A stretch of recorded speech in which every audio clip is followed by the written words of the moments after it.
शंख चक्र गदा पद्म शंख चक्र गदा पद्म पैल आला पुरुषोत्तम नाभी नाभी भक्तराया वेगी पावलो सखया दुरून येता दिशे दृष्टी धाके दोष पडती सृष्टी नाभी नाभी भक्तराया वेगी पावलो सखया तुका देखो एकला तुका देखून एकला वैकुंठी वनी हरी आला नाभी नाभी भक्तराया वेगी पावलो सखया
शरण शरण एकनाथा पाय माथा ठेविला नका पाहू दोष भालू दास पायाचा मंगल भावना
शंख चक्र गदा पद्म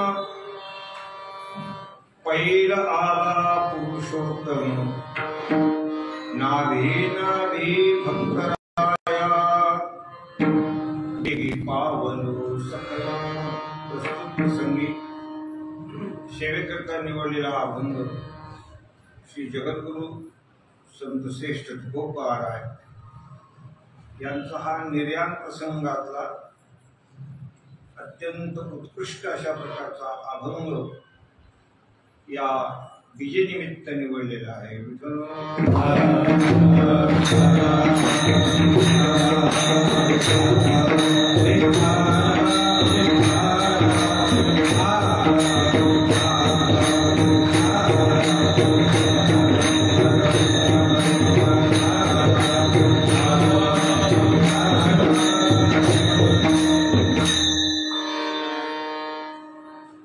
एकांगाने जर आपण विचार केला तर हा जो निर्याण प्रसंग आहे हा तसा दुःखाचा प्रसंग. एखादा महात्मा पुरुष आपल्यातून देहानं निघून जावा, देहाच्या त्यांचं या भूमीवरचं अस्तित्व नसणं हे अत्यंत दुःखाची गोष्ट आहे. कारण सुखाशी चढावा दयाचे असणे, ज्यांचं या ठिकाणचं जे वास्तव्य आहे ते तुम्हाला आम्हाला सुख प्रदान करणारा असतो. वाढावया सुख भक्तिभाव धर्म कुळाचार नाम विठोबाचे, तुम्ही संत मायबाप कृपावंत कायमी पतित कीर्तिवाण, अवतार तुम्हा धराया कारण उद्धराया जन जडजीव. संतांचं जाणं हे अत्यंत दुःखदायक गोष्ट आहे. जसं काही गोष्टी दुःखदायक असतात जीवनामध्ये, नाही दरिद्र सम दुःख जग नाही असं म्हणतात. संत मिलन सम सुख जग नाही. व्यवहाराच्या अंगानं जसं दारिद्र्य गरिबीचं दुःख फार भयानक असतं, तसंच या ठिकाणी सर्वात श्रेष्ठ सुख असेल तर संतांच्या मिलनाचं. म्हणून बिछुरत एक प्राण हरिलेही. बिछुरत म्हणजे ज्यांचा वियोग झाला, म्हणून तर न भावा वियोग जन्मोजन्मी. बिछुरत एक प्राण हरलेही, मिलत एक दुःख दारुण दे.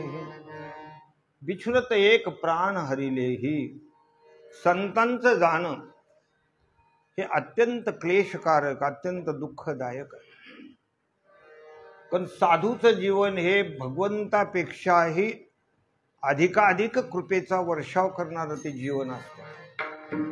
भगवंताकडे ये यथा मां प्रपद्यन्ते तांस्तथैव भजाम्यहम्, मम वर्तमान वर्तन्ते मनुष्या पार्थ सर्वशः. ये रवी तरी पाहे जे जैसे माझ्या ठाये, भजती तया मिही तैसाची भजे. आज आपला योग चांगला आहे. पेटी वादन करणारे संगीत विशारद आहे, संगीत अलंकार आहे. आजचं हे आपलं तुकाराम बीजेचं एक भाग्यच आहे. विठ्ठल विठ्ठल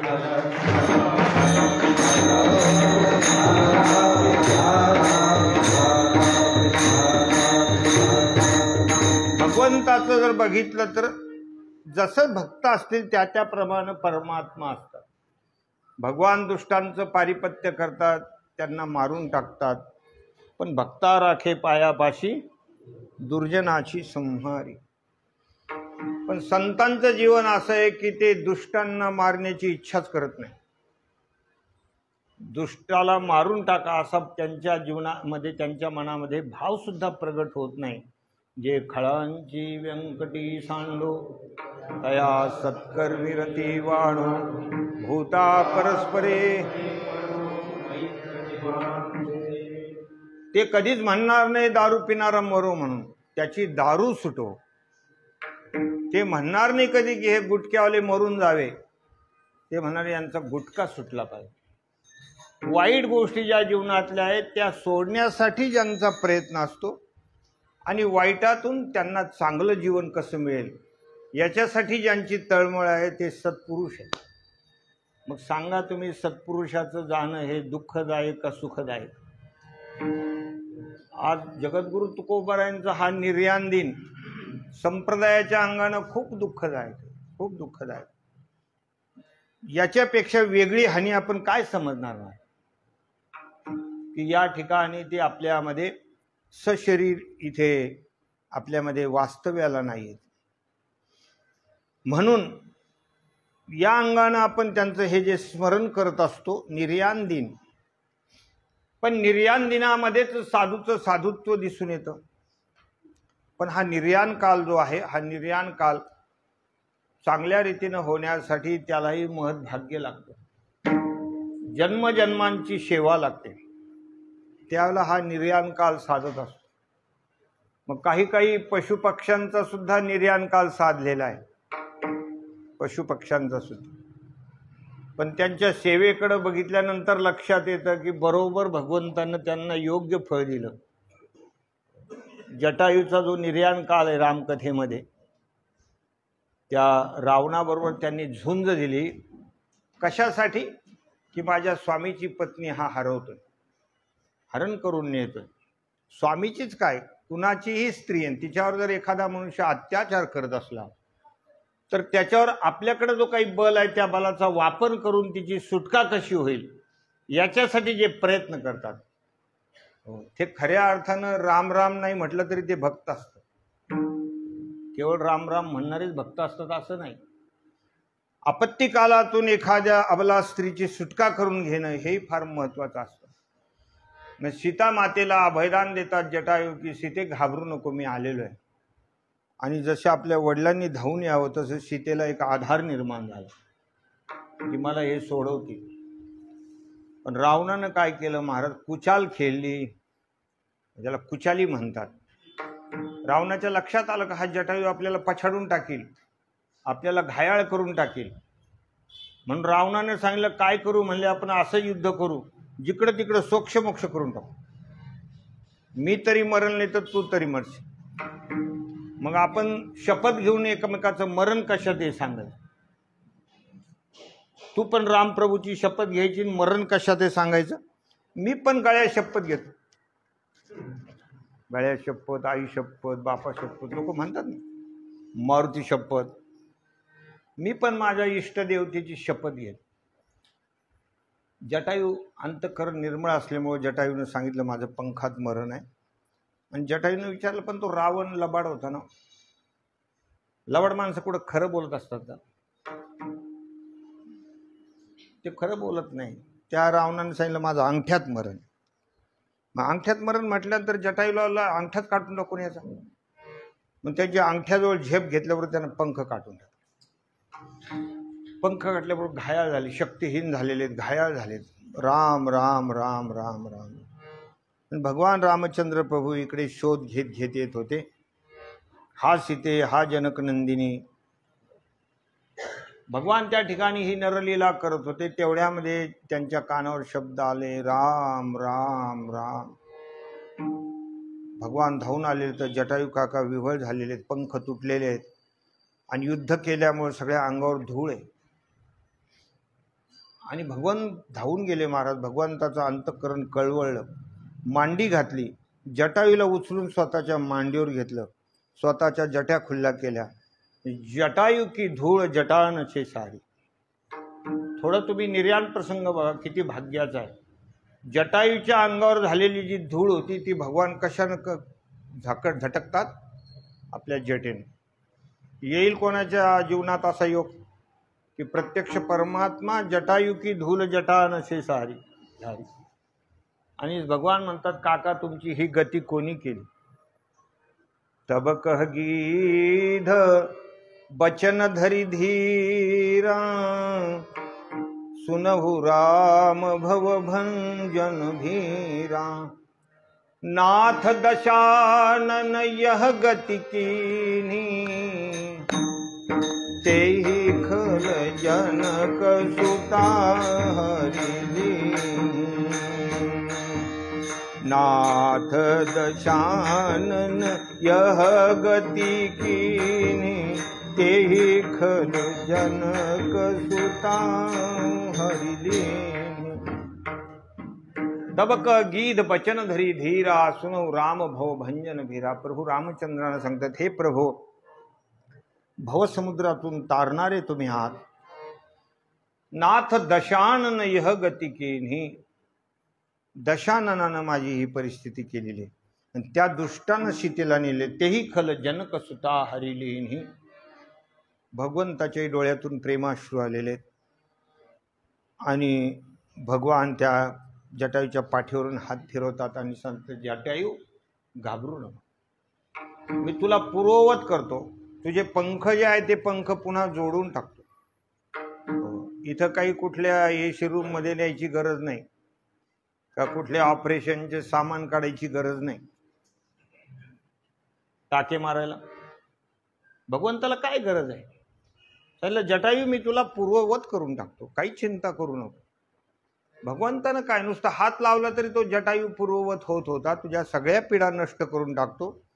पण जटायू फार काहीतरी मागची अनेक जन्माची पुण्याई। जटायूनं सांगितलं, देवा मला खरंच सांगा की अशा प्रकारचा जो अंतकाल आहे तो मुनी लोकांना तरी होईल का, आणि मला करायचंय काय म्हणले या शरीरात, कधी न कधी तर एकदा पडावं लागतं ना। जन्म जन्म मुनि जतन कराही अंतराम कछु आवत नाही। जन्म जन्म तपश्चर्या करून एखाद्याचा अंतकाल बिघडून जातो आणि मला हे सहजच प्राप्त झालेलं आहे, किती मोठं माझं भाग्य आहे। तर भगवान सांगतात, जटायू तुला हे जे भाग्य प्राप्त झालं ना त्याचं एक कारण आहे, परहित बसजिन के मन माही तिन कहो जग दुर्लभ कछु नाही। ज्यांच्या अंतःकरणामध्ये दुसऱ्याचं कल्याण कसं होईल, हित कसं होईल, दुसऱ्यावर परोपकार करण्याची ज्यांची बुद्धी आहे त्यांना जगामध्ये काहीच दुर्लभ नाही, असे भाग्य त्यांच्या जीवनामध्ये येत असतात। म्हणून निर्याणाचा प्रसंग एखाद्याला अनेक पुण्याने प्राप्त होत असतो। विठ्ठल विठ्ठल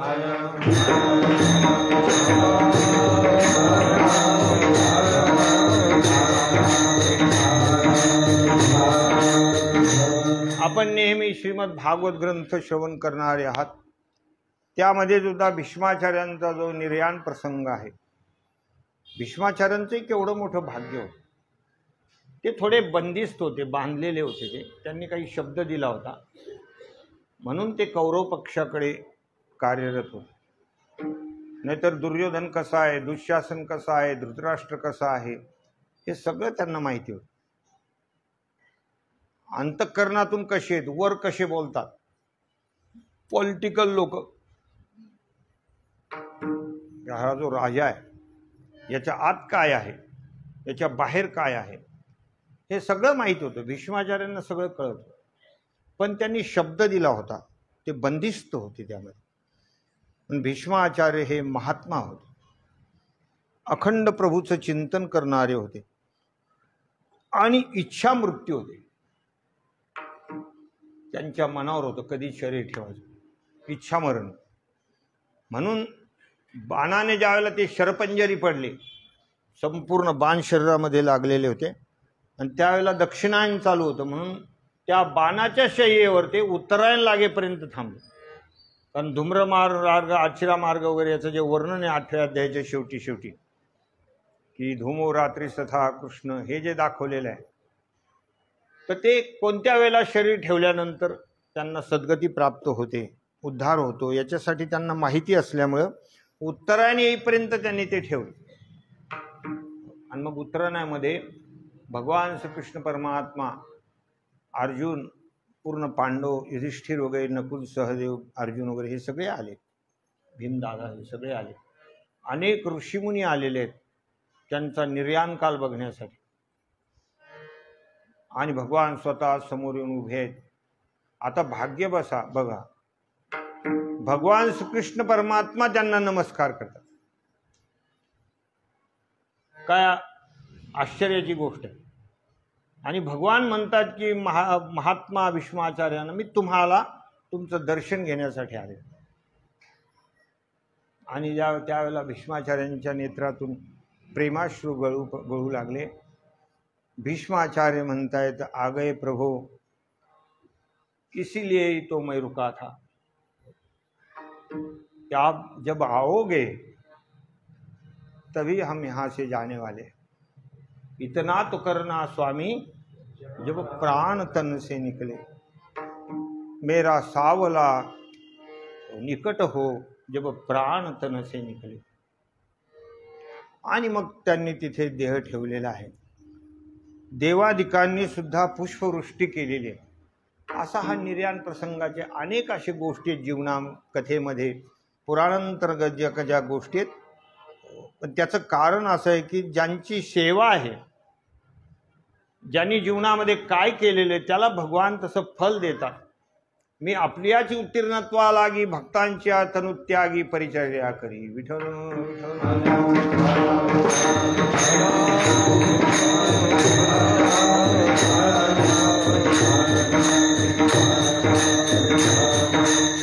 चला आता ध्रुवबाळाचा प्रसंग बघू.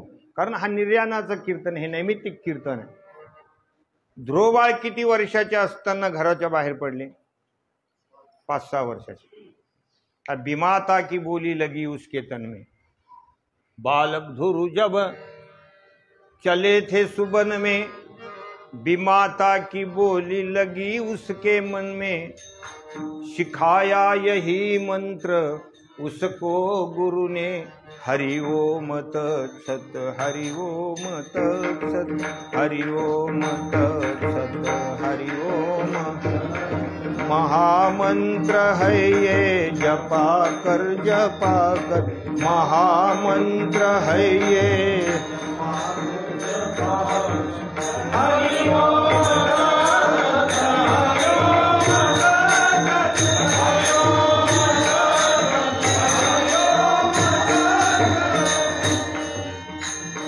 5-6 वर्षाचं बालक आहे.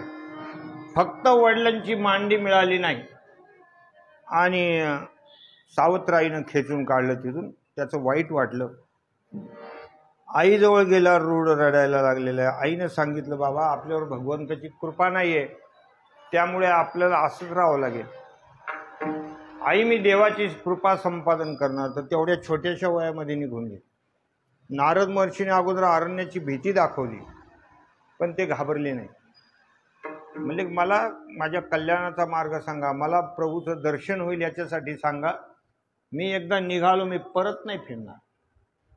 लहान लहान बालकं हट्टी असतात, पण असा हट्ट करणारा बालक, मला चहा, मला बिस्कुट, मला टोस असे म्हणणारे बालक आहेत. पण मला परमात्म्याचं दर्शन घेणारा हा बालक बघा तुम्ही, ज्यांचं नाव भागवत ग्रंथामध्ये आलेलं आहे. आणि एवढ्या त्यागाच्या भूमिकेतून गेले, प्रभूचं स्मरण केलं, भगवान स्वतः प्रकट झाले आणि ध्रुवबाळानं भगवंताचं स्तवन केलं. येत काहीच नव्हतं, शिक्षण नव्हतं, शाळेत गेलेलेच नव्हते, पण भगवंतानी कृपा केली. आपला शंख त्याच्या गालाला लावला. वेदाची मती ठेले ते लागला बोल. वेदानं सुद्धा तेवढं वर्णन भगवंताचं केलं नसेल इतकं वर्णन, इतकं स्तवन ध्रुवबाळानं केलं. योऽन्त प्रविश्य मम वाचमिमां प्रसुप्तां संजीवयत्यखिल शक्तिधर स्वधाम्ना अन्यांश्च हस्तचरण श्रवण त्वगादीन् प्राणान्नमो भगवते पुरुषाय तुभ्यम्. इतकं सुंदर स्तवन केलेलं. हे परमात्मन, ह्या हात पाय इंद्रिय डोळे नाक हे सगळ्याची शक्ती देणारे तुम्ही आहात. तुमच्यामुळे हे सगळं शरीर चाललेले. तुम्हाला माझा वारंवार नमस्कार असो.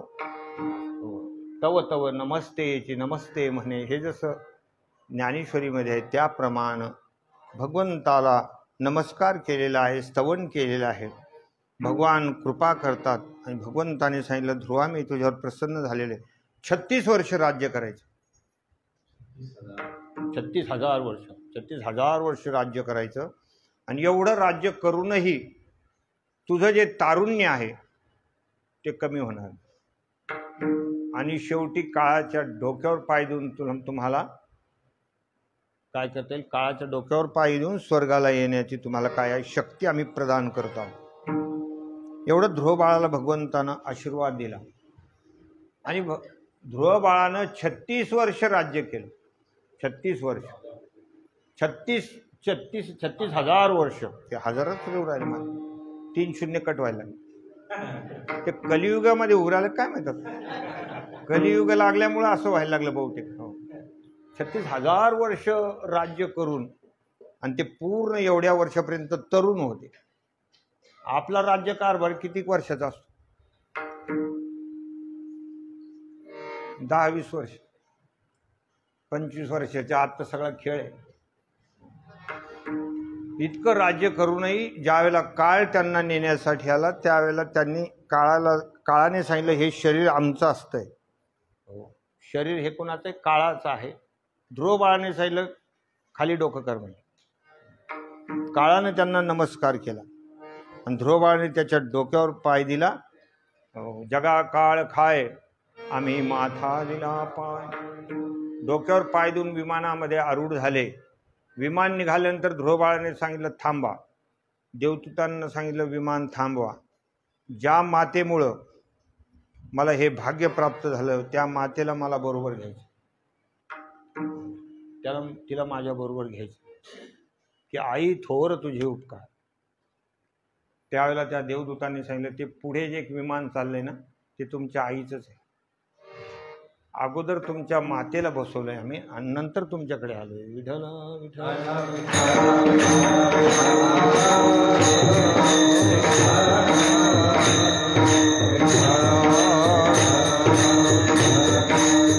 मी सगळं एवढ्यासाठी सांगितलं की हा जो निर्याण प्रसंग आहे, जगद्गुरु तुकोबारायांचा हा जो प्रसंग आहे तो अलौकिक स्वरूपाचा प्रसंग आहे. निर्याण प्रसंग अत्यंत अलौकिक स्वरूपाचा.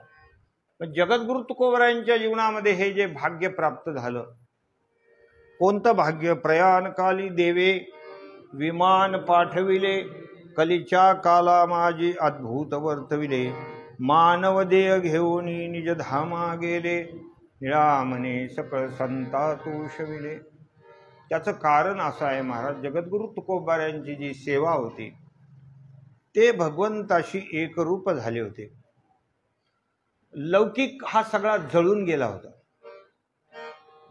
संसार हा सगळा अंतःकरणातून जाळून टाकला होता.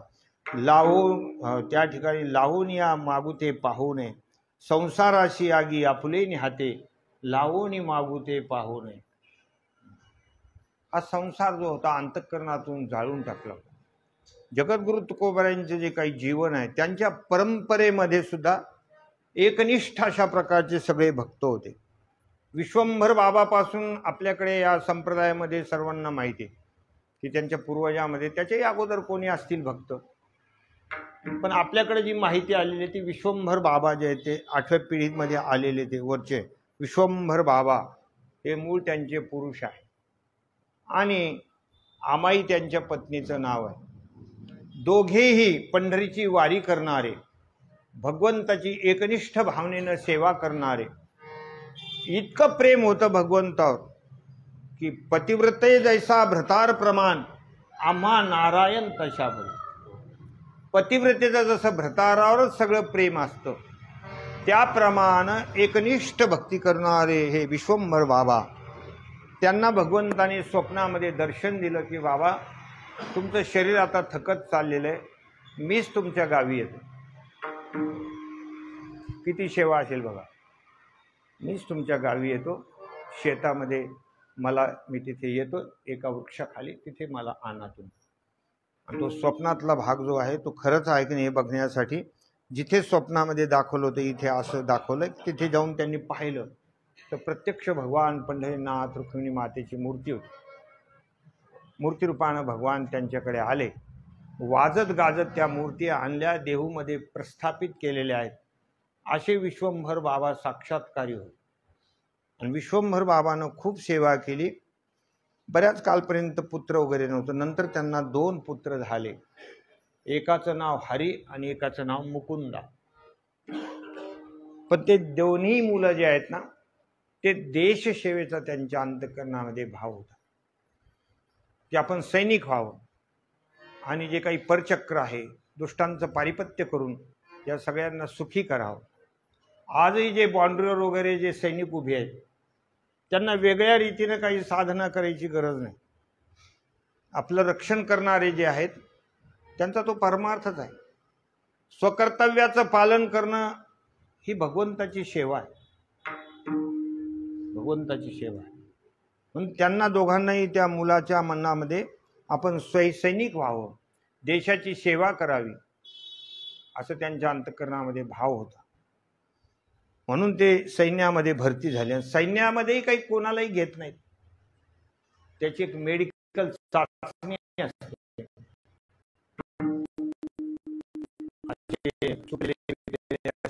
झालं नाही त्याचं घेतल्या जाते. सैन्यामध्ये चालेल नाही चालेल असे 10 कप चहा पिणारे थोडं सैन्यात भरती होतं. स्ट्रॉंग लागतं त्याला काम. ते दोन्ही मुलं चांगले होते. आणि मग युद्ध झालं. युद्धामध्ये ते दोन्ही मुलं धारातीर्थी पडले. शत्रुपक्षाकडून हल्ला झाला आणि हरी आणि मुकुंदा दोन्ही धारातीर्थी पडले. त्याच्यामध्ये मुकुंदाची जी पत्नी होती तिनं सती म्हणजे देहदहन केले, सती गेली. ती अगोदर स्त्रिया जशा सती जात होत्या तर ती मुकुंदाची पत्नी सती गेली. आणि हरीची जी पत्नी होती ती गरोदर होती, म्हणून तिला काही सती जात नाही, कारण उदरामध्ये तिच्या मूल होतं. तिला एक मुलगा झाला, त्या मुलाचं नाव विठ्ठल ठेवलं. त्या मुलाचं नाव विठ्ठल ठेवलं. ते भगवंताचे भक्तच होते. विठ्ठलाने सुद्धा खूप भक्ती केली. त्यांनी जगलाच्या पोटी मुलगा झाला, त्याचं नाव पदाजी.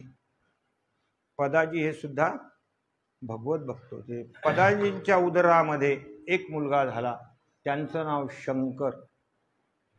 सगळी परंपरा विठ्ठल भक्ती, एकनिष्ठ भक्ती करणारी ही सगळी परंपरा आहे. त्यांच्या उदरी शंकर आलेले. शंकराच्या पोटी कान्हैया म्हणून एक त्या ठिकाणी मूल जन्माला आलं. आणि नंतर कान्हैयाच्या पोटी बोल्होबा नावाचे संत जन्माला आले. हे बोल्होबा यांच्या पत्नीचं नाव कनकाई, कनकबाई किंवा कनकाई. ते अगोदर असे जुने नाव होते. कनक म्हणजे सोनं. आता नवीन नवीन नाव आहेत, नवीन नवीन नाव आहेत. अगोदर असे नाव होते. द्रौपदी हे नाव होतं, पण आपण आपापलं धुर्पदा असे वेगळे आपणच ते शब्द बदलून टाकलेले असतात. पण ते कनकाई होते तिचं नाव. आणि तेही दाम्पत्य फार सेवानिष्ठ अशा प्रकारचे होते. त्यांना 3 मुलं झाले. त्याच्यापैकी मोठा जो मुलगा आहे तो सावजी नावाचा आहे. आणि जगद्गुरू तुकोबाराय जे ते मधले होते. आणि छोटे जे आहेत ते कान्होबाराय. असे 3 मुलं होते. परिस्थिती चांगली होती, सावकारी वगैरे होती, परिस्थिती चांगली होती. आर्थिक परिस्थिती ही जे जर त्यांचं प्रारब्ध चांगलं होतं मग घरामध्ये विपुल प्रमाणामध्ये सगळ्या गोष्टी होत्या. खाणं पिणं, एकमेकाला मदत करणं, सावकारी होती त्यांची. लोकही आदर करत होते. एखाद्याला परोपकार करायचा, एखाद्याचं काम करून द्यायचं, अशा प्रकारचं त्यांचं हे सगळं होतं. आणि म्हणून जगद्गुरू तुकोबारायांच्या असे हे 2 बंधू, त्याच्यातले हे जे सावजी आहेत हे थोडे विरक्त होते सावजी. ते काही फार प्रपंचामध्ये रममान नव्हते. लग्न झालं होतं पण वगैरे नाम मात्र झालं होतं. फारशी काही त्यांना आसक्ती नव्हती संसाराची. आणि काही आजार झाला पत्नीला, ती मरण पावली तर ते तीर्थयात्रेला निघून गेले. त्यांनी काही प्रपंचाचं फारसं काही भार घेतला नाही. काही त्याला म्हणतात विठले हे चित्त प्रपंचापासून वमनते मनी वैसलेशे. आणि विश्वंभर त्या हे सुद्धा थकून गेले. आमचे बोल्होबा सुद्धा थकून गेले. शरीर थकलं. एवढं सगळं सावकारी, एवढा सगळा उद्योग, आता काय करावं. कारण शरीरात शक्ती आहे तोपर्यंत हे सगळे संसाराचे कामं करता येतात. परमार्थ सुद्धा शरीरात शक्ती आहे तर करता येतो. बरं तुम्ही असं समजू नका भाऊ सगळं वाजल्यावर इकडे यायचं. ऐकू येत नाही, दिसत नाही, कोणाचं कीर्तन आहे, त्याचं बंधन नव्हतं. हे आता जसं बंधन आहे की कोणत्या वर्षात लग्न करायचं. हे काय आहे? बंधन आहे. आता कायद्याची चौकडी आहे. नाहीतर कमी वयात जर पुढे लग्न होत असलं तर ते पकडतात, त्यांना पकडून घेतात. हे तुम्ही कायद्याच्या विरहित करू लागले म्हणून. त्यावेळेला त्यांचं 13 वर्ष झालं. ती पहिली पत्नी होती, पण तिलाही दम्याचा आजार निघाला. ती काही जगेल असं वाटत नव्हतं म्हणून दुसरं लग्न करून दिलं. पहिल्या पत्नीचं नाव त्यांचं रखुमाई आणि दुसऱ्या पत्नीचं नाव जिजाई. दुसरी बायको तुकाराम महाराजांनी. पहिल्या बायकोचा स्वभाव चांगला होता, म्हणजे शांत. आता ते प्रकृती स्वभाव असतो. जिजाईचा स्वभाव थोडा कसा होता? तडतड्या. हाय चांगली आहे पण लई तापड. काही लोक म्हणतात ना, कसं काय रे भाऊ तुझी बायको तर फार भांडते. नाही, बोलती तर बोलती, नाही तर जीव लावते. एखाद्याचा स्वभाव तसं. जिजाई ज्या आहे त्या थोड्या तडतड्या स्वभावाच्या होत्या. की त्यांनी लग्न केलं. सगळा भार संसाराचा अंगावर पडला. देणं घेणं, कुणाची मदत करणं, कुणाकडून किती पैसे यायचे, कोणाला किती द्यायचे, हे सगळं हिशोब टिशोब वगैरे तुकोबाराय करतोय. 17व्या वर्षापासून तर 21व्या वर्षापर्यंत तुकोबाराने अगदी बिनचूक रीतीनं ती सगळी जबाबदारी पार पाडली. पण पुढे त्यांचं प्रारब्ध बदलून गेलं. नशीब, संसारामध्ये कोणाचं कसं नशीब पालटेल आणि काय होईल काही सांगता येत नाही. नशीब हे माणसाची थट्टा करत असतं, आहे की नाही?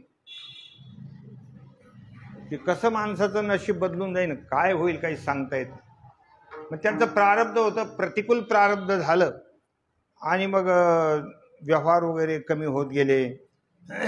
ज्या ज्या लोकांना पैसे दिले होते त्यांनी आणूनच नाही दिले. आणून नाही दिले म्हणजे बुडवले. तुकोबारायचंही मन काही त्याच्यात एवढं राहिलं नव्हतं. त्याचाही काही लोकांनी फायदा घेतला. यांना तरी कुठं त्याचं आता हे राहिलंय, यांचं तरी कुठं त्या पैशावर संसारावर प्रेम आहे. येता जाता विठ्ठल विठ्ठल विठ्ठल करत असतात. भजनात रंगलेली गाडी आहे, कशाला देता? देणाऱ्यांनी बुडून टाकले. ज्यांना ज्यांना दिले होते त्यांनी बुडून टाकले. आणि मग ज्यांच्याकडे वसुली करायची होती त्यांनी नाही दिले. कशाला लागते तुम्हाला पैसे? आता कुठं तुमच्या संसारात मन राहिलंय? अशा प्रकारे हे सगळं झालं. आणि त्या गडबडीमध्ये ती पहिली बायको, एक मुलगा होता त्याला, तेही वारला. संकटावर संकट, आई वारल्या, हे सगळे संकट येऊ लागले त्यांच्यावर. संकटावर संकट, संकटावर संकट. आणि जसे जसे संकट वाढले तसं तसं ते संसारापासून जास्त विरक्त झाले. तुकोबाराय खूप विरक्त झाले. नको वाटू लागलं. कारण छोटे भाऊ पण ते अजून कानाय तेवढे हे नव्हते, तरबेज नव्हते. त्यांच्या एकट्यावर सगळी जबाबदारी होती. प्रतिकूल प्रारब्ध. अनुकूल प्रारब्ध असलं येत राहिलं तर माणसाला संसाराचे सगळे खड्डे बुजवता येतात. पण प्रतिकूल प्रारब्ध असल्यानंतर माणसाचं काही चालत नाही. कारण ते भाग्यावर असतं ना. भाग्याचे निभडसे, उद्यमाचे निमिषे, संपत्ती जाता पैसे, घररी घे. तुकोबाराय विरक्त झाले आणि त्यांनी विचार केला की आपलं हे आयुष्य आता मोलातोलाचं आणि या संसारामध्ये आता वेचायचं नाही. आणि त्यांनी ठरवून घेतलं की आता आपण याच्याविषयी सायास करणार नाही. आपलं सगळं आयुष्याचे क्षण हे भगवत चिंतनामध्ये घालू.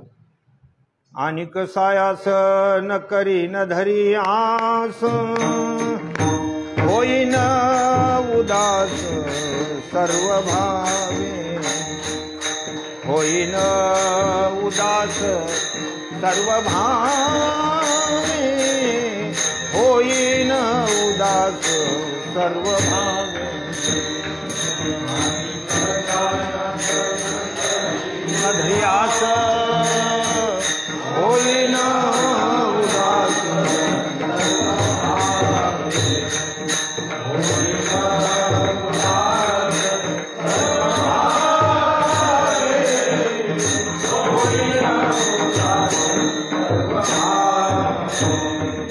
हरिनाम कीर्तन संतांचे पूजन, हरिनाम कीर्तन संतांचे पूजन, हरिनाम कीर्तन संतांचे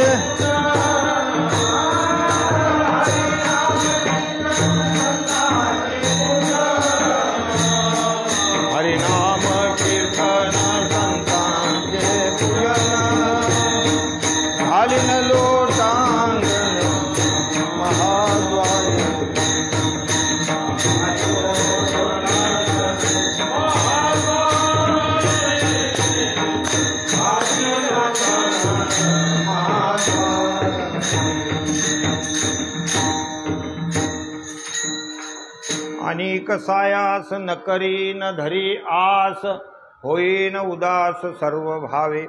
आता मी संसाराच्या अंगानं कुठलेच प्रयत्न करणार नाही, कारण आता प्रयत्नाला यश येण्यासारखं काही नाही आहे. जे काही आपण करतो ते सगळं उलटच होऊ लागलं. दुकानं टाकल्या, धंदा केला, सगळा घाटाच यायला लागला, घाटा यायला लागला. काही प्रयत्न केला तरी त्याला काही फळ यायला तयार नाही. काही होते ती थोडीफार मदत केली, त्याचाही काही उपयोग झाला नाही. काही परिवार, काही गावातल्या लोकांनी सांगितलं थोडंफार याला उचलून धरू. असतील ना प्रेमाचे लोक, काही म्हणतात चला वो याला कस तरी धक्क्याला लावू. आता आम्हाला कीर्तनकार लोकांना सुद्धा कधी गाता नाही आलं तर लोक हे उचलून धरतात ना. माझा एकदा आवाज बसला होता तर मी सांगितलं होतं भजनी मंडळी हो मला थोडं उचलून धरा, तर 2-3 जण आले, मलाच उचललं त्यांनी. तर हे तर काही लोकांनी थोडा हातभार लावला पण काही उपयोग झाला नाही एवढा. शेवटी जे येतं तेच, ते पण संपून गेलं. मग विचार केला काहीतरी करायला पाहिजे. पुन्हा इकडून तिकडून थोडंसं भांडवल साठवलं, काही मिरच्या घेतल्या, कोकणामध्ये गेले विकायला. तिथे गेल्यानंतर थोडंफार त्याच्यात जो काही पैसा राहिला होता, थोडा उरला होता त्याच्यामध्ये, तर ते तिथे एक मनुष्य आला थोडा फसवणारा. ते एक कडं घेऊन आला, ते सोन्याचं आहे म्हणले, तुमच्याकडे जे पैसे आहेत हे घेऊन टाका, याचे खूप पैसे होणार आहे. ते मला सापडले, हे लोक नाही फिरत का असे करत, हे सोन्याचं कडं आहे म्हणले. त्याला कशात सोन्याचा मुलामा होता, आतून ते पित्तळ होतं. तुकोबारायचं काही लक्षात आलं नाही, त्याने ते घेतलं, ते होते ते पैसे देऊन टाकले आणि ते शेवटी पित्तळ निघालं. असेही काही लोक फसून टाकतात, त्यांना त्यामध्ये सगळ्या गोष्टी उलट्या सुलट्या पडायला लागल्या. जिजाबाईनं तिकडनं आणले, पुन्हा 200-100 रुपये, त्याला पैशाला खूप किंमत. आता 200 रुपये म्हणलं माणसं वाटतं एवढे 200 रुपयाला काही व्हॅल्यूच राहिली नाही ना. त्यावेळेला 200 रुपये खूप होते. 426 वर्षापूर्वीची गोष्ट आहे ना ती. त्यावेळेला 1-1 रुपयाला, 1-1 NPलाही खूप मोठं काय होतं, व्हॅल्यू होती. ते वजनदार होते आणि खूप काम होत होतं त्याच्यानं. 200-100 रुपये जिजाईनं वगैरे दिले. त्यांनी मग ते थोडंसं त्याच्यावर मीठ वगैरे खरेदी केलं. 50 रुपये त्यावेळेला नफा झाला त्यांना. 200चे किती झाले? 250.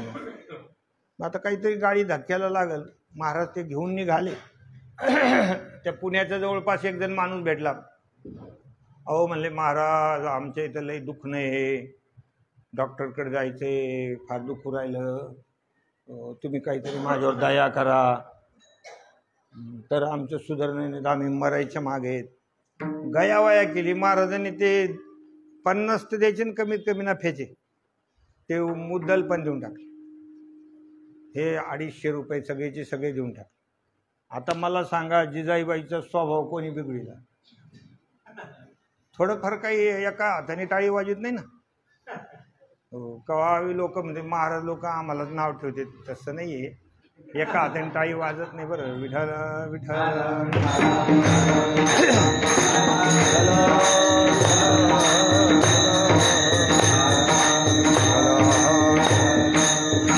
जगद्गुरु तुकोबाराय मात्र एवढे त्या ठिकाणी आता एकनिष्ठ झाले आणि एवढे परोपकारी झाले, काही त्यांना त्या संसाराविषयी काही कदरच राहिली नाही. त्यांच्या लक्षात आलं की मनुष्य शरीरात प्राप्त झालेलं जे आयुष्य ते भगवंताची प्राप्ती करण्यासाठी आहे. संसार होईल नाही होईल, नशिबानं मिळो न मिळो, पण आता आपण आपल्याला मिळालेला जो काळ आहे तो वाया घालणार नाही. कारण तुकोबाराय फक्त 52 वर्षाचे होते, इथे वय त्यांचं तेवढंच होतं. काही काही लोक 41 म्हणतात, पण 52 वर्षापर्यंत त्या ठिकाणी वैकुंठवासी कंधारकर महाराजांच्या गाथ्यामध्ये सांगितलेलं आहे की 1520 आणि निर्याणकाल 1573 शके, म्हणजे एकूण 52 आणि 53 वर्ष लागताना त्यांनी शरीर वैकुंठ गमन केलेलं आहे. असं कंधारकर महाराजांच्या गाथ्यामध्ये काही वेगवेगळ्या प्रकारचे हे चरित्र करणारे लोक आपापल्या परीनं लिहित असतात, कालावधी वगैरे. मग तुकोबारांचा बराचसा कालावधी या संसाराला झटे घेण्यामध्ये निघून गेला ना. कारण 17 ते 4 21 वर्ष तर तिकडे गेले, त्याच्यानंतर अजून 7-8 वर्ष तर असे तसे निघून गेले असतील. मग राहिला किती काळ असेल. मग त्यांनी सांगितलं आता हा आपल्याला मिळालेला जो काळ आहे तो सार्थकी लावायचा. म्हणून ते भगवंताचं भजन करण्यासाठी कधी भामचंद्र डोंगरावर जायचे, कधी घोरड्या डोंगरावर जायचे, कधी भंडारा डोंगरावर महाराज जात आणि तिथे जाऊन खूप नामस्मरण करायचे. पोटभर माणसं आपण पोटभर जेवण करतो व पोटभर भजन करणारे लोक कुठे? पोटभर भजन लोक करत नाही. असे काही बरेचसे लोक आहेत की ते पोटभर करत नाही. आमच्या गावी भजन व्हायचं, त्याच्यात एक मनुष्य 2-3 अभंग नाही झाले तर म्हणायचं टाका चहा. चहा होईपर्यंत थांबायचा तो. चहाची गडबड करायचा, चहा झाला आणि तो स्वतःच म्हणायचा घ्या उतारा अभंग, आता लय झालं हे. तुकोबाराय खूप भजन करायचे, खूप नामस्मरण करायचे. ज्ञानेश्वरीचं पारायण करत होते, एकनाथी भागवताचं पारायण करत होते. आणि एकांतवास होता ना, तिथे कोण होतं त्यांना सांगायला की वेळ झाला का काय झाला. कितीतरी एकनाथी भागवताचे पारायण केले, कितीतरी ज्ञानेश्वरी सारख्या पवित्र ग्रंथाचे तुकोबारांनी पारायण केले. त्याच्यामध्ये त्यांना ब्रह्मज्ञान झालेलं आहे. प्रभूचं चिंतन करत राहणं असं एकमेव त्यांचं जीवन झालं. सगळं जीवन त्यांनी भगवंताला समर्पित केलं होतं. पण जिजाई ज्या होत्या त्याही किती पतिव्रता हो, त्यांचंही किती वाखाणण्यासारखं काम आहे. कुठे गेले महाराज हे सांगत नव्हते. आणि जिजाबाईनं काबाड कष्टानं ते सगळं सकाळी स्वयंपाक करायचं म्हणजे दळण करायचं ना अगोदर. काही गिरण्या थोडंच होत्या, त्या हे राहायचं ते जातं ते राहायचं, ते खूप कठीण आहे. त्या महिला तर आता म्हणतो ह्या कलियुगातल्या महिला फिरू शकणार नाही. 2-4 जणीला बसून करावं लागेल ते असं ओढायचं म्हणजे एवढं सोपं नाही. त्याच्यात ते धान्य दळायचं, काबाड कष्ट करून ते सगळं पीठ करायचं, त्याच्यानंतर भाकरी भाजी वगैरे काय असेल ते करायची. लहान लहान लेकरांना खाऊ घालायचं. ती मुलगी होती त्यांना एक भागीरथी म्हणून, विठ्ठल हे मुलं होते त्यांचं अगोदर त्यांना जेवण द्यायचं, नंतर दोघांचं जेवण बरोबर घ्यायचं आणि मग महाराजांचा शोध घ्यायचा की महाराज कुठे आहेत, भामचंद्रावर आहे का भोरड्या डोंगरावर आहे का कोणत्या डोंगरावर आहे महाराज, याचाही त्यांना पत्ता लागत नव्हता. आणि बरं त्यावेळेला फोन नव्हता ना की हॅलो कुठे आहेत, हो असं काही नव्हतं ना, मी भामचंद्रावर आहे का मी भोरड्या डोंगरावर, तसं काही नाही. आता तर आमने सामने पण ते दिसतं माणूस कुठं बसू राहिलाय काय गप्पा मारलं. फोनच्या आता किती आपल्याला विज्ञानाचं आहे, नुसतं बटन दाबायचा उशीर की लगेच आमने सामने आणि कुठपर्यंतही गप्पा, काय खाल्लं काय पिल्लं सगळंच, काही व्यवस्था नव्हती. मग जिजाबाईला त्याचा राग यायचा. त्याच्यामुळे त्यांचा स्वभाव थोडा गरम झाला होता की कमीत कमी त्यांनी सकाळी सांगायला पाहिजे की मी भामचंद्र डोंगरावर चाललोय, की मी भोरड्या डोंगरावर चाललोय, मी भंडारा डोंगरावर चाललोय, एवढं सांगायला काही हरकत आहे का. हा काय असला स्वभाव. आणि तुकोबारायचं काही लक्षात राहत नव्हतं. तुकोबाराय काही जाणून बुजून करत होते असं काही नाही. त्यांची वृत्तीच संसारात राहिली नव्हती, खाणपिण्याचं कुठलं भान राहिलं नव्हतं. मग ते कशाला सांगतील मी कुठे चाललो म्हणून, की माझा नाश्ता आण का माझं जेवण आण, माझी या देहाची मज नाही चाड, तेथे कोठे करू कोड आणि कांचे. अशी त्यांची स्थिती होती. म्हणून आता त्यांचा शोध घेण्यामध्ये त्यांना खूप त्रास व्हायचा, खूप कष्ट व्हायचा. एकदा तर असं चालता चालता हेकरीचा काटा पायात गेला जिजाईंचा. मतलब हेकरीचा काटा फार त्रासदायक असतो. लांबवर गेला, मोठ्यानं ओरडल्या, मोठ्यानं ओरडल्या, पटकन खाली बसल्या. भगवंतानं पांडुरंगानं विठ्ठलानं बालरूप घेतलं, छोटंसं रूप घेतलं. म्हणले आई काय झालं काय झालं. म्हणले तुला काय करायचं काय झालं. म्हणले मला सांगा ना काय झालं. म्हणले मला काटा मोडला एवढा मोठा. म्हणले मला काटा काढता येतो बरं. हो मी त्रिभुवनाचा सुद्धा काटा काढू शकतो. माझ्या जर मनात आलं ना तर घडी मोडी हेळा मात्रे पाप पुण्य संचित, मी सगळ्यांचा काटा काढणार आहे, तुमचा कसा नाही काढणार. म्हणजे एवढी तुला हातोटी का. म्हणजे हो तुम्ही बघा तुम्हाला धक्का सुद्धा लागणार नाही. मग काय भगवंतानं पाय घेतलेला आहे हातामध्ये असा. हा विचार करा केवढं त्या जिजाईबाईचं भाग्य असेल जिजाईचं, की तिचा चरण तिचं पाय भगवान स्वतः हातामध्ये घेतात. एका क्षणात काटा काढून टाकला. बापरे बाप, काय तुझी हातोटी आहे, कसाच तू काटा काढला, काय तू वापरतो काटा काढण्याकरता. मी तुम्हाला म्हणलो होतो ना मला येतो म्हणून, काही त्रास नाही झाला. कुठं राहतो रे लेकरा, म्हणले मी पंढरीला राहतो. नाव काय तुझं, म्हणले विठ्ठल. अरे विठ्ठल विठ्ठल म्हणलं की तिचं सुरू झालं. या विठ्ठलानं तर माझ्या नवऱ्याला हे करून टाकलं, म्हणले काही सुधरून देईना काही करीना. अशा प्रकारे ते रागवायची. तुकोबाराय जिथं असते तिथं जायचं, त्यांना जेवण द्यायचं, नंतर स्वतः जेवण करत होत्या. म्हणून त्या जिजाई ह्या महान पतिव्रता होत्या. एवढं सगळं निष्ठेनं करणं एवढं सोपं आहे का हो, सांगा बरं. अरे दुपारी 1 वाजता एक मनुष्य पळतच निघाला ऑफिसमधून घरी. तर मी म्हणलं कुठे चालला, म्हणले घरी चाललो जेवायला. म्हणलं मग पळतो कशाला, हळूहळू जा ना. नाही म्हणले तुम्ही मध्ये डिस्टर्ब करू नका, मला लवकरात लवकर जावं लागेल, नाहीतर जाईपर्यंत वरवरची भाजी खाऊन घेते आणि मग सगळा खेरखार खावा लागतो. म्हणले मग असं मिळणं फार कठीण आहे. आता जिजाबाईची किती सेवा असेल. तुकोबाराय मात्र त्या भजनामध्ये रंगले होते. जीवन सार्थकी लागलं, भगवंताच्या कृपेला पात्र होते, भगवंताची कृपा होईल एवढं जीवन त्यांचं कृतकृत्य झालं. विठ्ठल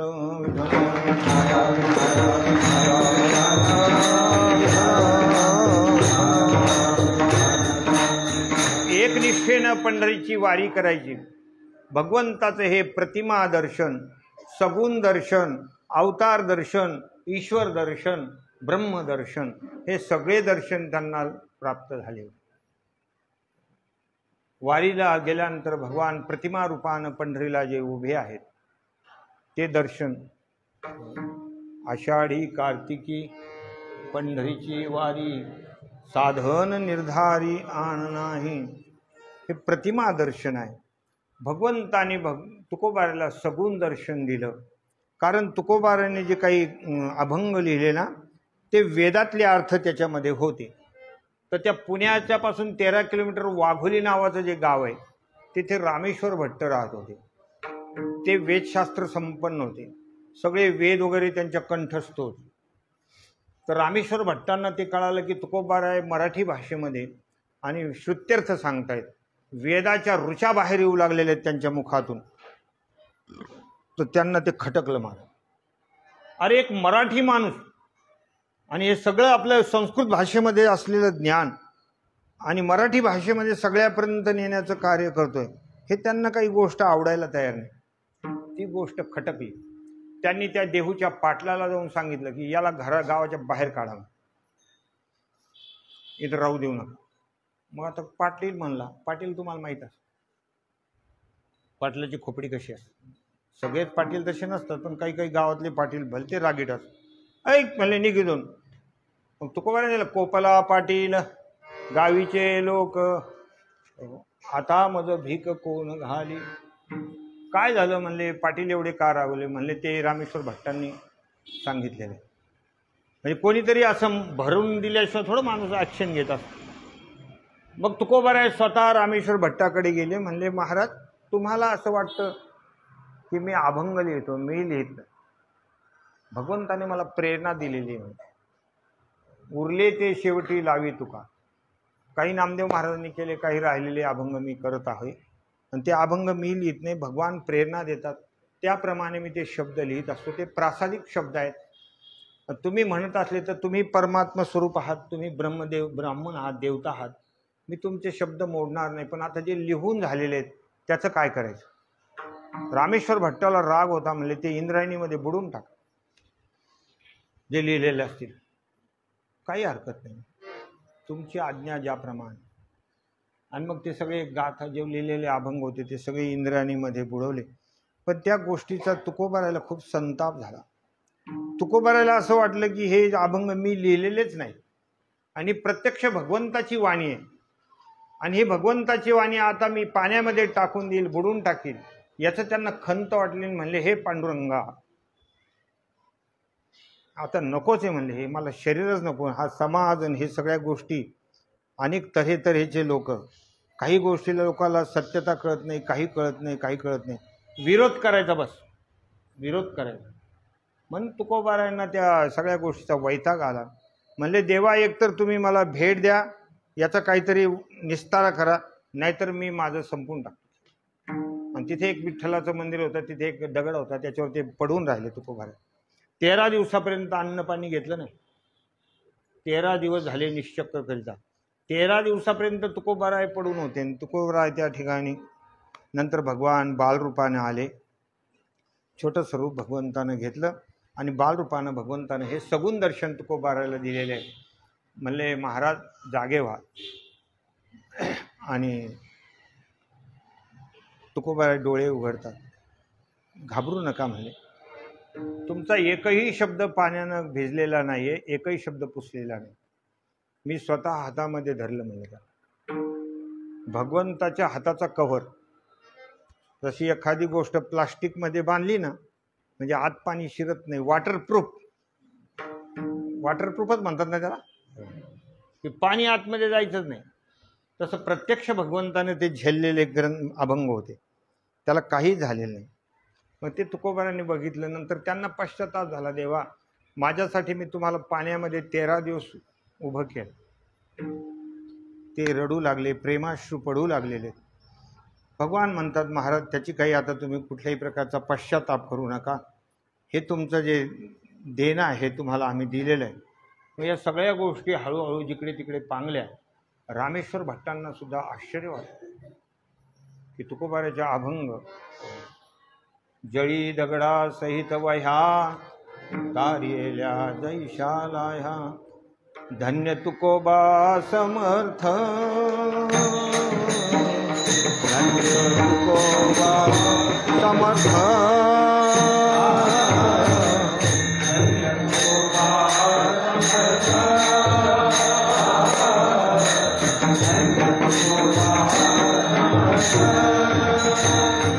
जेने केला पुरुषार्थ, जेने केला पुरुषार्थ, धन्य तुकोबा समर्थ, धन्य तुकोबा समर्थ.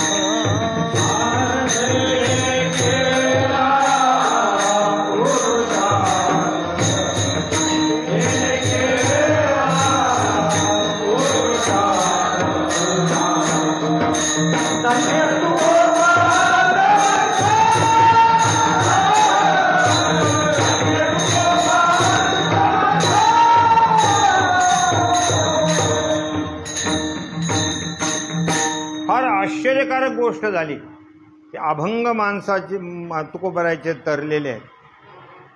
आणि मग हे रामेश्वर भट्ट आहेत, त्यांचे डोळे उघडू लागले. रामेश्वर भट्ट पुण्याजवळ जे नागनाथाचं मंदिर होतं, तिथे एकदा दर्शनाला जाण्याचा त्यांचा मानस होता. जाता जाता रस्त्यामध्ये अनगडशहाचा आश्रम होता, तिथे त्यांचं एक बारं होतं अनगडशहाचं. त्याच्यातलं जे पाणी आहे ते फक्त त्यांच्या त्या उपासनेसाठी ते वापरत होते, अन्यथा त्या पाण्याला कोणी शिवत नव्हतं. म्हणून त्याला अछूत बारं म्हणे. अछूत म्हणजे त्याला कोणी शिवत नव्हतं. अनगडशहा फकीरच, ते पण फकीर होते, अधिकारी होते. मग त्या विहिरीमध्ये, त्या अनगडशहाच्या विहिरीमध्ये उन्हाळ्याचे दिवस होते आणि यांनी उडी मारली. कोणी? रामेश्वर भट्टाने पोहण्यासाठी. ती गोष्ट त्यांच्या त्या शिष्याने अनगडशहा फकीरांना सांगितली. म्हणले एक ब्राह्मण आहेत, म्हणजे अधिकार संपन्न आहेत, आणि त्यांनी ते विहिरीत उडी मारली. आम्ही त्याला म्हणजे त्यांना तुम्ही सांगितलं का? म्हणजे सांगितलं. पण ते म्हणले जाओ जी, तुम्हारे जैसे बहुत देखे, हम नहीं सुनेंगे, हम तैरने वाले हैं यहाँ पर. आम्हाला दम दिला. मग ते अनगडशहा फकीर तपस्वी होते, आले तिथे. क्यों जी? बोले ब्राह्मण देवता, बात समझी नहीं कि यहाँ कोई हाथ भी लगाता नहीं, कोई इसकी छूता नहीं है. अरे बोले जाओ, बहुत देख लिया, हम नहीं आएंगे बोले ऊपर. मग ते तपस्वी होते, त्यांनी सांगितलं ऐसे ही डुबते रहो, काय बोलले? ऐशेही डुबते रहो. काही बोलले नाही. नाही तर दुसरा कोणी असता तर येवर तो हिस्सोय पाहतो, तो हातपाय तोडून देतो, असं काही बोलले असतं. ते फक्त म्हणले ऐशेही डुबते रहो. जसं रामेश्वर भट्ट बाहेर आले तसे सगळ्या अंगाला या लवंगी मिरच्या जसं ठेसून लावायच्या. लवंगी मिरच्या असा त्या वरच्या पाट्यावर ठेसायच्या, पुऱ्या अंगाला चोळायच्या, म्हणजे कसे गुदगुल्या होतात. तितकी आग झाली महाराज. रामेश्वर भट्टाला काही सुधरालता नाही. मोठ्या मोठ्यानं रडायला लागले. आपण म्हणतो का कुत्र्यासारखं आरडू राहिलं, जनावरासारखं आरडू राहिलं, तसं रामेश्वर भट्ट तडफड तडफड करत होते, मोठ्याने ओरडत होते. अरे भाई कोई कुछ तो भी लगाओ, कोई भारी में का चंदन होगा तो लाओ, कोई कहीं है क्या ठंडा, कोई कहाँ पर कोई है क्या कुल्फी बेचने वाला, ठंडा इधर लगा दो. बोले हम वो कुल्फी खाएंगे नहीं, इधर लगा दो. गारीगार, ते बर्फाचे तुकडे, गारीगार. कशाचं गार? काढलं नाही सगळं अंगार. लही लही झाली नुसती. ज्ञानेश्वर महाराजाकडे गेले आळंदीला, तडफड तडफड. माऊली हमें बचा लो, हमें बचा लो. ज्ञानेश्वर महाराज त्याच्या स्वप्नामध्ये गेले, म्हणले आपको अच्छा होना, अगर आप ऐसा समझते होंगे कि हम अच्छे हो जाना, आमची आग शांत झाली पाहिजे, तर तुम्हाला तुकोबारायकडे जावं लागेल. तुकोबारायकडे जावं लागेल, त्याच्याशिवाय हे काम होणार नाही. मग ते आले महाराज, काय करणार? तुकोबारायकडे आले, बरोबरच्या लोकांना पाठवलं, मी तुम्हाला भेटायला आलेलो आहे. पण तुकोबारायने सांगितलं तुम्ही कशाला मला भेटण्यासाठी त्रास घेता. एक अभंग लिहून दिला तुकोबारायने फक्त कागदावर. चित्त शुद्ध तरी शत्रुमित्र होती, व्याघ्रही न खाती, सर्पतया विषते अमृत, अघात ते हित. हे 6-5 कडव्याचा अभंग लिहून दिला. आणि तो अभंग जसा रामेश्वर भट्टाने वाचला तसा अंगाचा दाह शांत. मग तुम्ही विचार करा तुकोबारायच्या वाणीमध्ये किती शक्ती असेल, किती शक्ती असेल. अभंग वाचताच दाह शांत झाला. मग तुकोबारायला शरण गेले आणि तुकोबारायांना सांगतात की मला तुमचं शिष्यत्व पाहिजे. महाराज म्हणतात नाही नाही, तुमचा अधिकार मोठा आहे, तुम्ही ब्राह्मण देवता आहात. किम पुनर्ब्राह्मणा पुण्याहा भक्ता राजर्षयस्तथा वर्णा माझी छत्रचा अमरव, स्वर्गजयाचे अग्रहार, मंत्रविद्येशी माहेर ब्राह्मण जे. नाही नाही महाराज, तुम्ही असं काय बोलताय. पण रामेश्वर भट्ट एवढे लीन झाले, मग रामेश्वर भट्टसुद्धा त्यांना मानू लागले. आणि तुकोबारायचे मग ते अमृतवाणी महाराज, अनेक लोक जमायचे, अनेक लोकांचा त्या शब्दापासून उद्धार होऊ लागला. ऐकलं की माणसाचं वर्तन बदलायचं. छत्रपती शिवाजी महाराजांसांख्यांना ती गोष्ट आवडू लागली. छत्रपती शिवाजी महाराज म्हणतात महाराज मला गुरुमंत्र द्या. तुकोबारायांनी सांगितलं तुम्हाला समर्थ रामदास स्वामीकडे जावं लागेल, त्यांना तुम्ही गुरु करा. आणि मग तुकोबारायच्या कीर्तनाला छत्रपती शिवाजी महाराज पण यायचे. असं म्हणतात की त्या लोहगावला का काही कीर्तनात महाराज येऊन बसले होते आणि परचक्र आलं की त्यांना लोकांना कळालं की शिवाजी महाराजाला इथे पकडायचं आहे, आपल्याला इकडे पकडायचं, ते कीर्तनात आहे म्हणून त्यांनी येढा टाकला होता. आणि तुकोबारायचं कीर्तन चालू होतं. आणि मग काय चमत्कार असा झाला की जिकडे तिकडे त्या सैन्याला शिवाजी महाराज दिसायला लागले, जिकडे तिकडे शिवाजी महाराज. आणि त्यांच्या मनात एवढा दाब होता शिवाजी महाराजाचा, नुसतं शिवाजी नाव जरी ऐकलं तर ते असं हातभर लांब मागं सरकायचे. छत्रपती शिवाजी महाराज म्हणजे काही सामान्य होते का, असं काही असं धडधड करायचं त्यांचं नुसतं. असे चमत्कार तुकोबारायच्या कीर्तनामध्ये सुद्धा होऊ लागलेले. महाराजांची वाणी खूप पवित्र आहे, म्हणून या ठिकाणी गाथा वाचन वगैरे करायला पाहिजे. या पवित्र कालामध्ये बरीचशी लोक गाथा वाचन वगैरे करतात, गाथ्याचं पारायण करतात. तुमच्यापैकी कोणी केलं या 8-10 दिवसाच्या काळामध्ये? एक हात वर झाला, थोडं जास्त वर केलं बरं होईल. तिकडे एक आहे बघा, त्यांच्यासाठी टाळी वाजवा. तुकोबाराचे जे अभंग आहेत हे अभंग नसून प्रत्यक्ष अमृताचा वर्षाव. प्रभू रामचंद्रांनी सेतू बांधला, त्या सेतूपेक्षा हे मोठा सेतू आहे. तुका तुकाराम दो नाम एक अंग, उनका सेतू भंग गया, इनका सेतू अभंग. रामप्रभूचा सेतू भंग झाला पण यांचा सेतू अभंग आहे. म्हणून तुकोबाराचा गाथा घरी असावं, त्याचं पठण करायला पाहिजे, त्याचं पारायण करायला पाहिजे, 10-5 अभंग रोज माणसाने वाचन करायला पाहिजे. असं हे तुकोबारायांचं जीवन झालेलं आहे, भगवन्मय जीवन झालं होतं. आणि आता तुकोबारायांचा हा जो निर्याण प्रसंग आहे की मी हे कशासाठी तुम्हाला एवढं सांगितलं की त्यांच्या सेवेचा भाग बघा. परंपरेपासून चालत आलेलं जे सेवा आहे त्या सेवेचा मोबदला भगवान कशा पद्धतीनं देत आहेत. आणि तुकोबारायांचा आता हा जो निर्याण प्रसंग आहे, जगद्गुरु तुकोबाराय त्यांना प्रत्यक्ष भगवंताचं दर्शन झालं. तुम्हाला मी सांगितलं की भगवंताचं सगुण दर्शन, प्रतिमा दर्शन, अवतार दर्शन, ते पांडुरंगाचं दर्शन घ्यायचे त्यावेळेला त्या पांडुरंगामध्ये त्यांना सगळ्या अवताराचं दर्शन व्हायचं. मत्स्य, कच्छ, वराह, नृसिंह, वामन वगैरे हे सगळे दर्शन त्यांना घडत होते, जे अवतार दर्शन व्हायचं. आणि मायेचा आधार म्हणजे ईश्वरत्व असतं.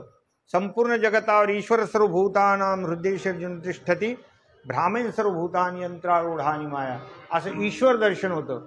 आणि तो ईश्वर दुसरा कोणी नसून मी वासुदेव तत्वता हे ब्रह्मदर्शन आहे. विठ्ठल विठ्ठल.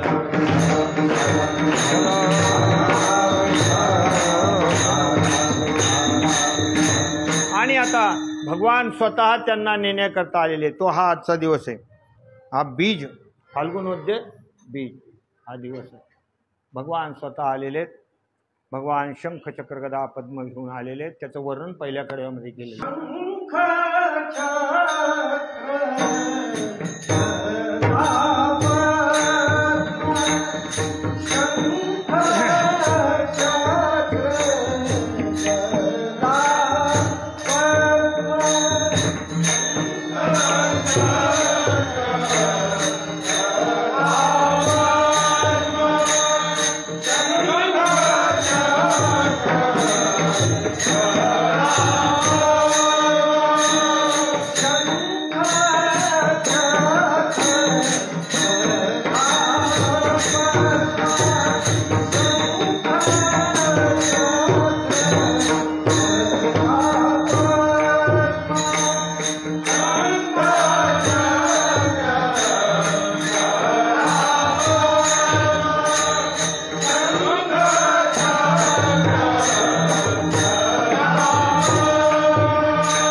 शंख चक्र गदा पद्म, पहिलं आला पुरुषोत्तम.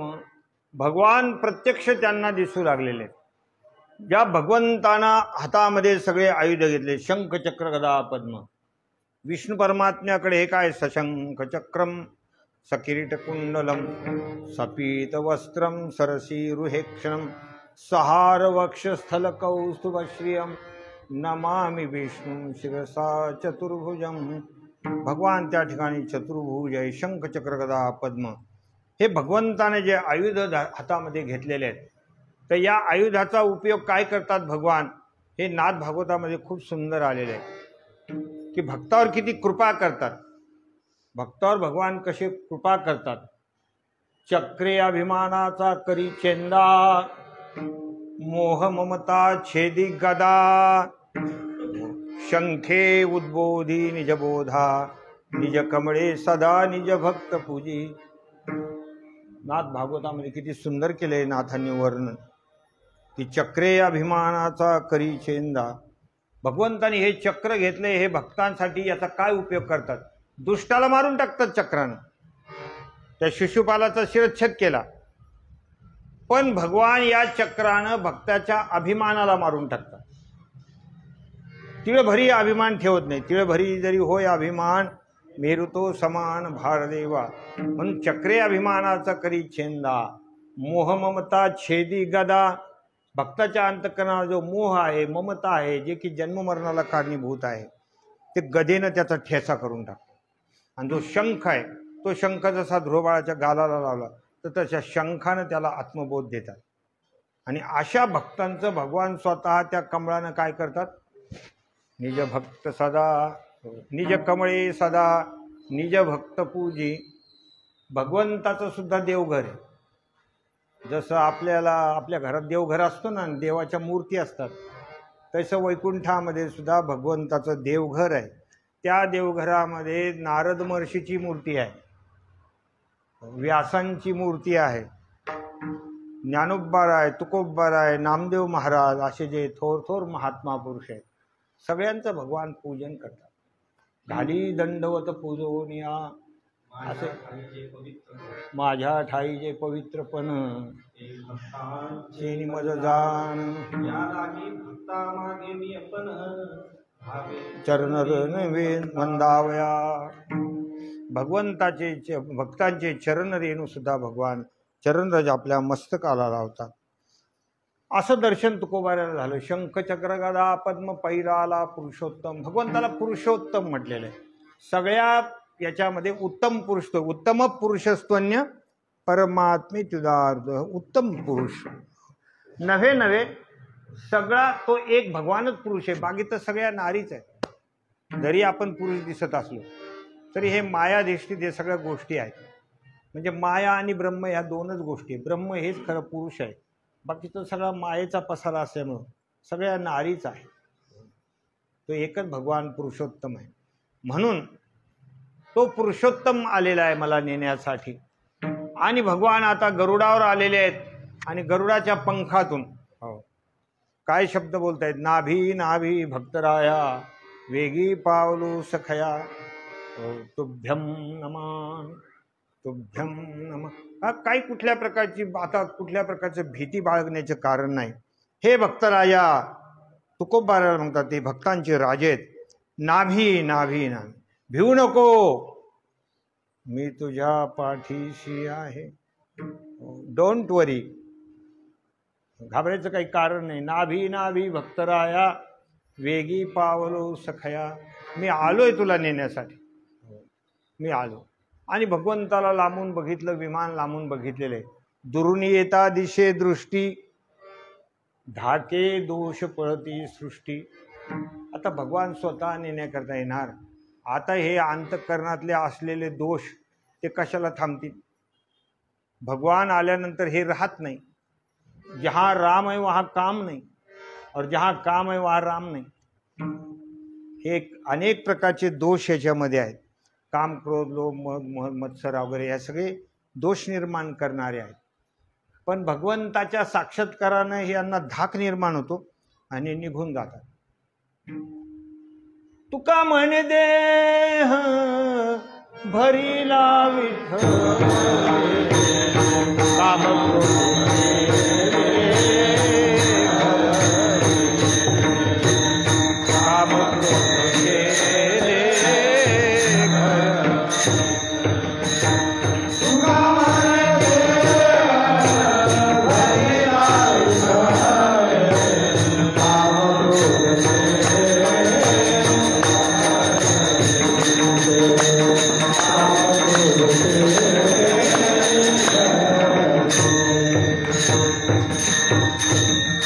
सगळे दोष निघून जातात.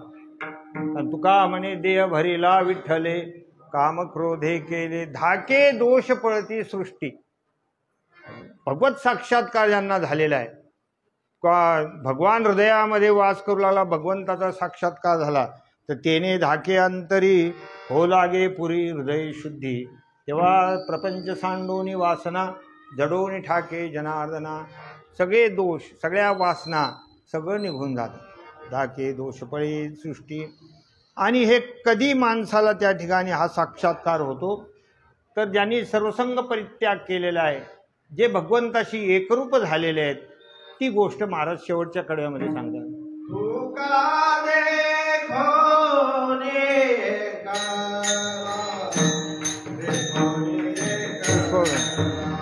नागे भाऊ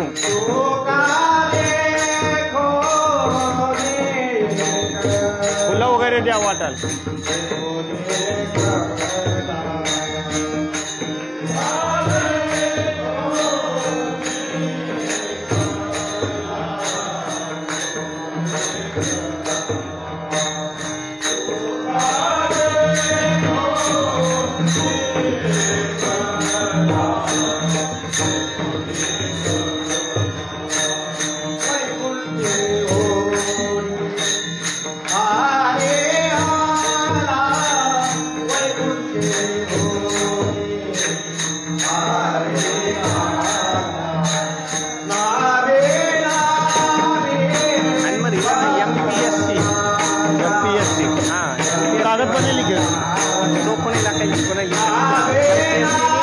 पूरा राज्य में 54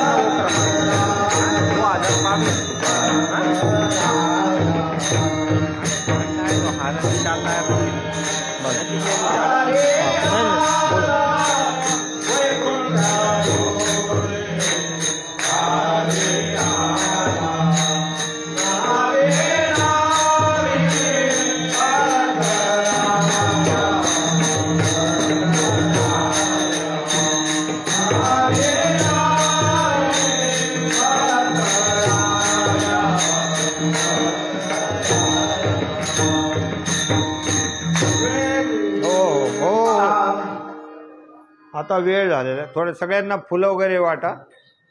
12 वाजता बरोबर महाराजांचा प्रयाण काल आहे. स्वर द्या. तुका देखोनी एकला वैकुंठी उनी हरियाला. याच्यामध्ये थोडंसं अंतर्गत जर आपण प्रवेश केला या शब्दामध्ये तर आपल्याला बरोबर कळेल. तुम्ही नेहमी श्रवण करणारी मंडळी आहात. तुका देखोनी एकला, ज्याच्या सगळ्या आसक्त्या सगळ्या वासना संपलेल्या आहेत, आता एकटाच आहे, त्याच्यासाठी भगवान दुर्लभ नाही. त्याच्यासाठी भगवान दुर्लभ नाही आहे. म्हणून तर आपल्या भारुडामध्ये नाथांनी सांगितलेले, एकटीच ठेव ग मला भवानी नाही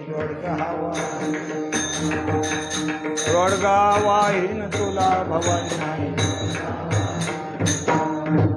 हो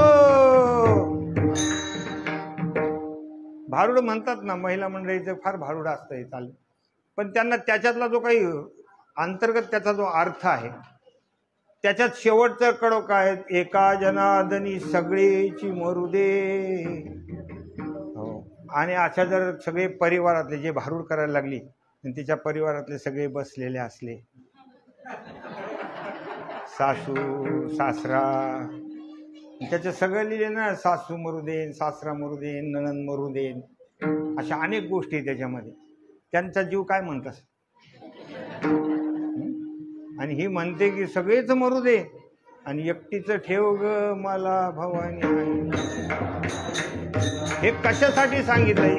नाथांचा हा, म्हणून त्याला भाव आरूढ म्हणतात. त्याच्यातला भाव लक्षात ठेवा की एकटीचं ठेव ग मला, म्हणजे माझे हे जे काही याच्या सगळ्या ठिकाणी जे माझं मोह गुंतलेलं आहे, हे माझं पोरग, हे माझं घर, हे माझं ते माझं, आमचं कुत्र, आमचं कुत्र. आम्हाला सांगा, कुत्र कुत्रीचं काही यांचं?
आता सगळ्यांना हात जोडून विनंती आहे, प्रत्येकानं जेवढा आवाज भगवंताने देवला तेवढा वापरायचा.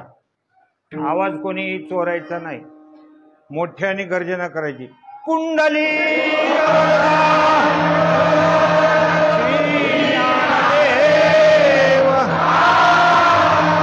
जगद्गुरु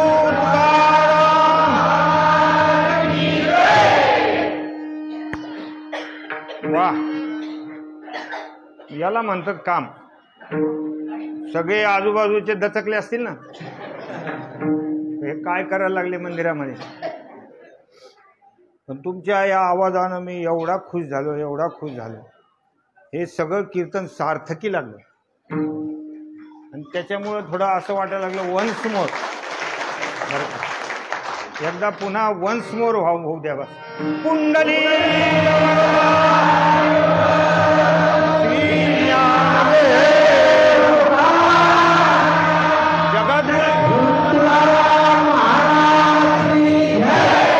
सम्राट ज्ञानेश्वर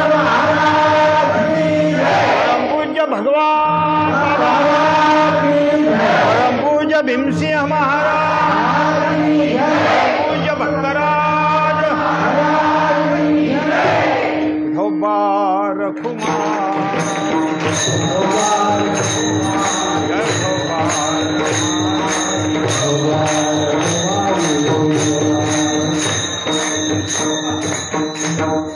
ज्ञानेश्वर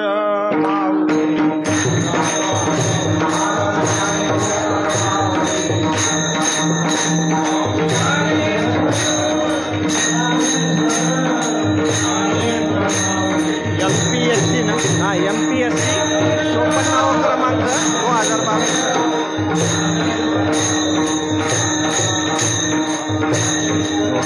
हो हो मॅडम.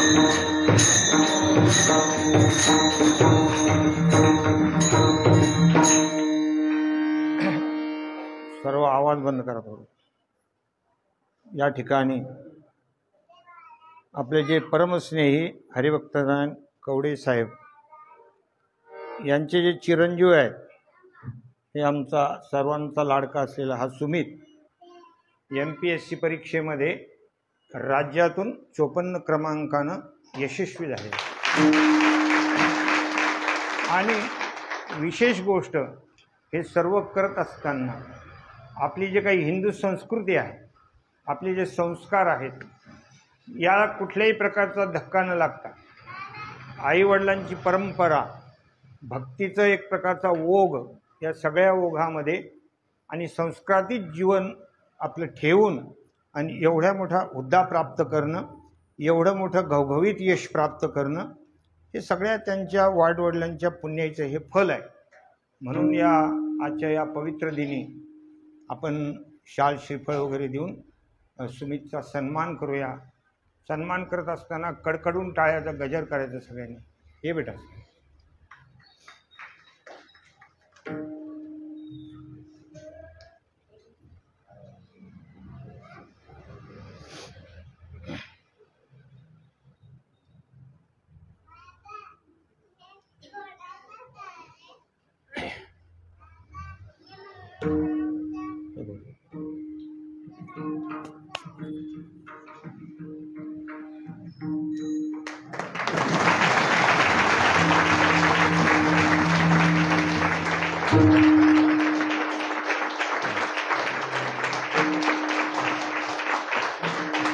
यापुढेही त्याच्या जीवनामध्ये भरपूर त्याला सर्वांकडून आपण आशीर्वाद दिलेले आहेत. त्याच्या जीवनामध्ये अनेक प्रकारचे यश त्याला प्राप्त हो, अशा प्रकारची आपण भगवंताकडे इच्छा व्यक्त करू.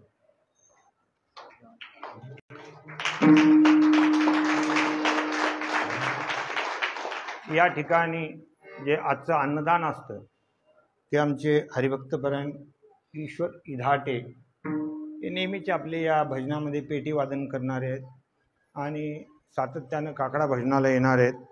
त्यांच्याकडून हा प्रसाद आहे.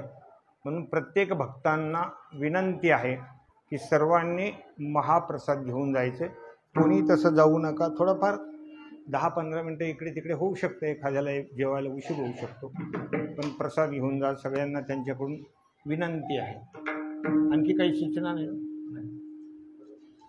त्यांना द्या, त्यांना श्रीफळ चालू हार वगैरे द्या.